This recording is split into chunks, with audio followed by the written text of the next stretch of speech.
Hey guys, all the products you see in this video can be found in the description down below. Hey guys, I just wanted to review this wagon, and I'm gonna get to my favorite thing about this in just a minute. But first, this thing can hold up to 350 pounds, and it's just absolutely awesome, guys. It is huge, it is super long, it is very deep. It's wide enough to carry a bunch of stuff, but not so wide that it's gonna like crush into your hallway or be a hard time getting in and out of tight spaces.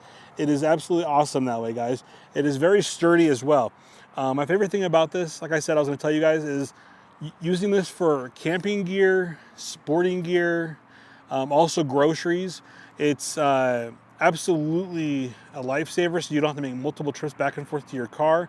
And guys, it would be hard to make more than one trip, even with like a full cart of groceries in this thing. It is very heavy duty, and I can't say anything better. I would highly recommend getting this, especially if you're thinking about getting one right now. Go for it. Thanks for watching. If you like what you saw, please subscribe. I appreciate it a ton. Have a good day, guys.